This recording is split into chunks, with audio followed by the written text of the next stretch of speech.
workers out of Libya, but what it can't do is get embroiled in what can end up being an open-ended civil war. Britain and its NATO allies are looking at what it can do next to help the people of Libya. Obviously, there's a feeling that if they wait, then the situation might resolve itself. We could be in the final days of the Gaddafi regime.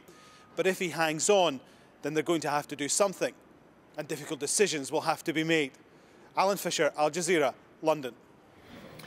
Well, the United Nations is warning of a growing refugee crisis as hundreds of thousands of people try to get out of Libya. The international community sending what aid it can to the Tunisian-Libyan border. Many of the refugees there have had to camp out. Charles Stratford reports. Hungry and exhausted, arms outstretched, they clamour to catch loaves of bread. Tunisia's civil defence are in charge here. They throw food to thousands of men desperate to cross the border from Libya. Jamal Hassan is one of many Egyptians here who have fled the violence. I am fed up. We won't go home. What's going on? There is no government, no justice. There is nothing here. I'm very sick and my legs are in pain. I want to go home.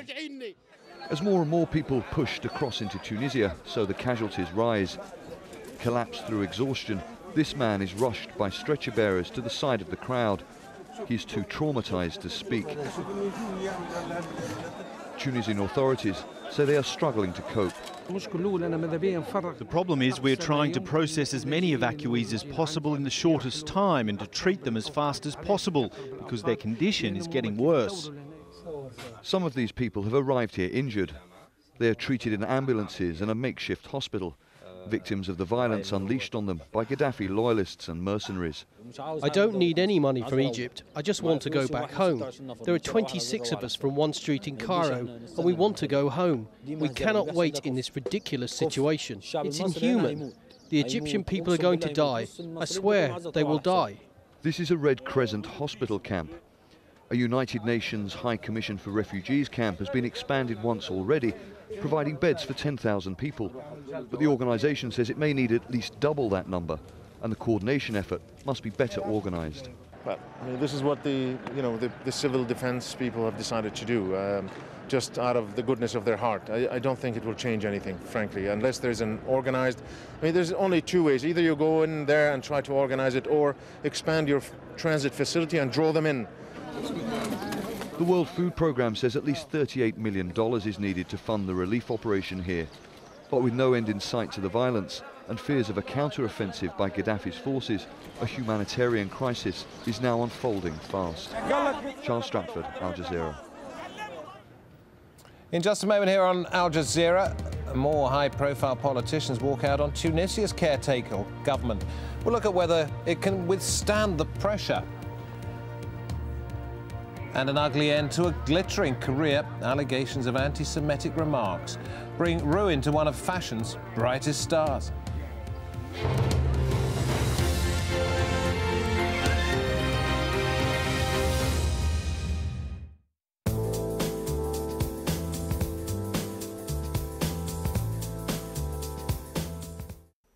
Hello again.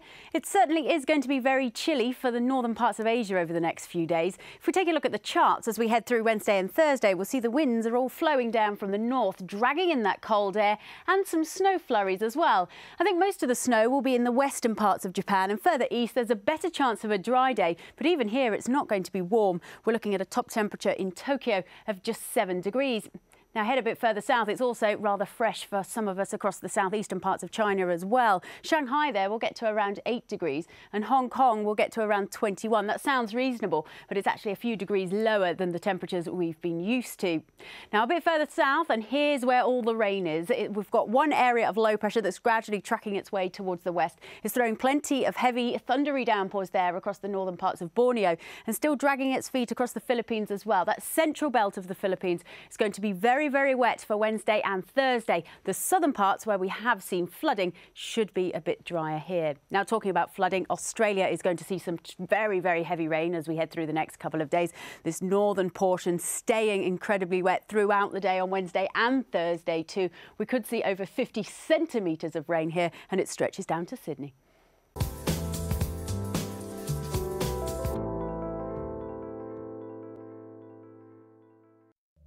Can you imagine what 900 trillion cubic feet of gas looks like?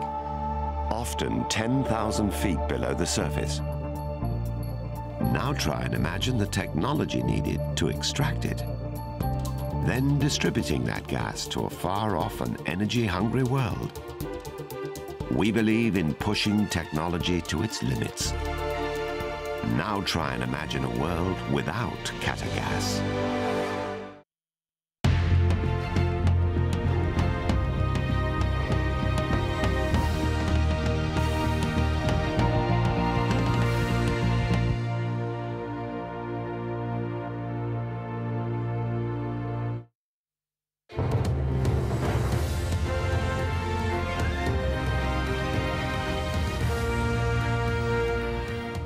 Opposition leaders in the Libyan city of Benghazi say they're losing hope that People Power can topple Gaddafi. They are now calling for foreign airstrikes. This is after reports that Gaddafi's recruiting hundreds of young people from Mali and Niger to help fight off the uprising. The United States and Britain are considering imposing no-fly zones over Libya. Meanwhile, Austria's frozen assets of the Libyan leader Muammar Gaddafi. The United Nations says the number of refugees fleeing violence and chaos in Libya already over 140,000, and aid workers say that the situation at the border with Tunisia is now at a crisis point.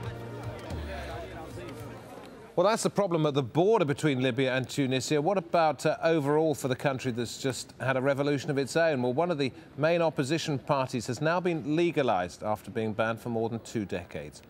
The Islamist Ennahda parties, led by Rashid Ghannouchi, who returned from exile in London in January after the former president Zine Al Abidine Ben Ali was ousted. The former president had branded the party an Islamic terrorist group. And yet more problems for Tunisia's interim government after a leading opposition figure quit. The regional development minister Ahmed Najib Chebi says he's not happy with the choice of a newly appointed prime minister. Chebi is the 3rd minister to leave the government in one day, the 6th since the weekend.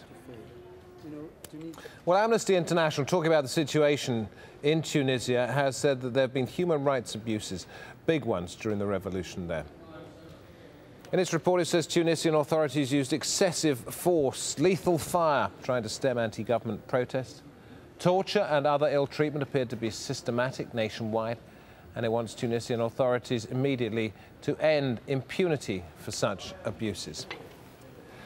Well, that reported human rights violations paints a stark picture of alleged indiscriminate killings of unarmed protesters. More than 200 people died in the violence surrounding the revolution, and one of the heaviest death tolls was in the middle of the country, a place called Kasserine. Nazanin Mashiri reports. Nizar Gariri is a key witness. A gunshot in the groin went straight through him, leaving him permanently disabled. He says it was snipers who fired on him. They were all in black, with helmets like you see in the movies, like black tigers. You couldn't see their eyes. This amateur video taken by a protester shows